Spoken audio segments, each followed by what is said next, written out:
Hello, welcome back to another one of my all-time favorite. Jack Kirby did not do a lot of interior work for the early Silver Age X-Men. Okay, but he did a lot of the covers. And to be honest, I felt as a whole, his run on the X-Men covers were better. Yes, I said better compared to his run on the Fantastic Four. In my opinion, that's just my taste. You know, when I look at issue 1 to 20 something of the X-Men compared to 1 to 20 something of the Fantastic Four, I felt that I enjoy looking at the X-Men covers more. Okay, that's just my preference. I still love many of those Fantastic Four covers, but I prefer the X-Men more. But one of the things that plague many of the Silver Age X-Men cover is the same thing that plague many other Silver Age Marvel. Okay, for example, issue 2, decent, but just look at the text, insane. Okay, and then 3,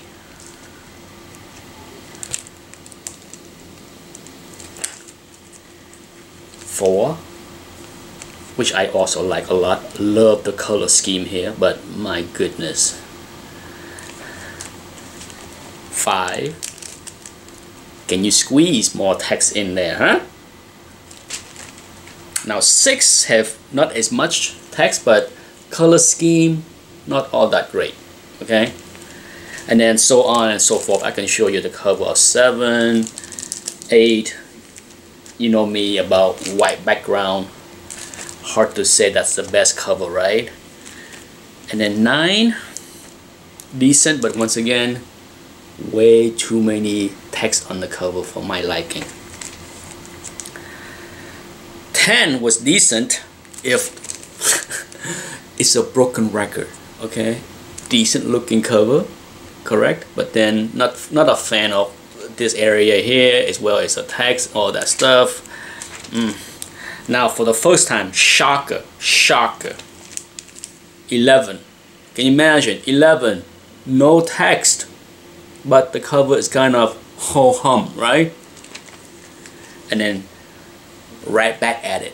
Okay, somebody must have fell asleep or missed it as far as issue 11 because there's no text on the cover, right?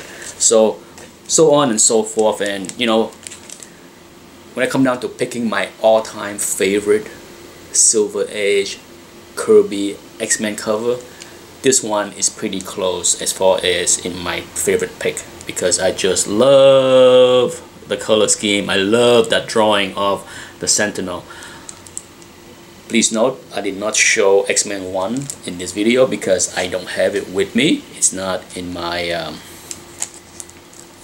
possession at the moment. It's at the bank's vault. But X-Men 1 is decent.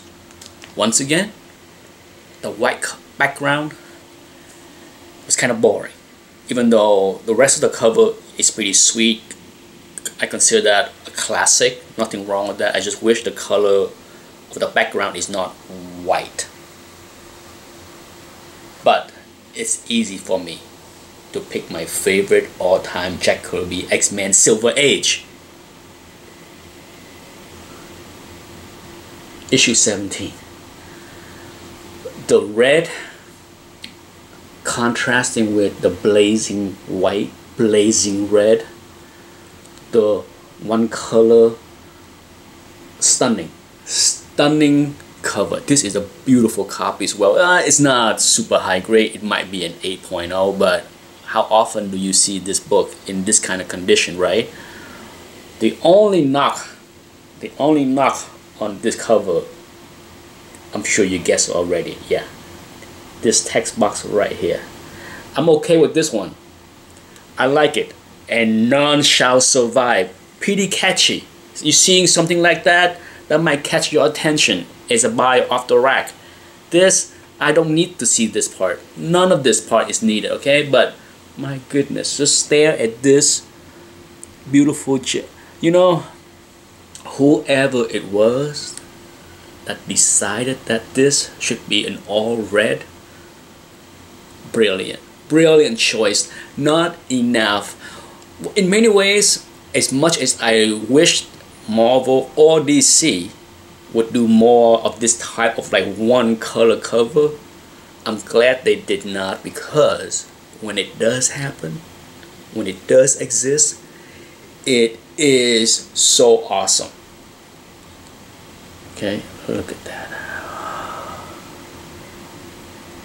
Yeah, I could stare at this cover all day long. It's this beautiful Jack Kirby drawing. I believe Dick Ayers did the inking. Just solid, and I'm so happy that they chose red as the one color. That's it. Simple yet awesome. Anyhow, what do you think? Do you agree? I'm sure many would disagree, but do I care? No, because it's my all-time favorite Jack Kirby Silver Age X-Men cover. Mine, not yours. Thanks for watching. Bye-bye.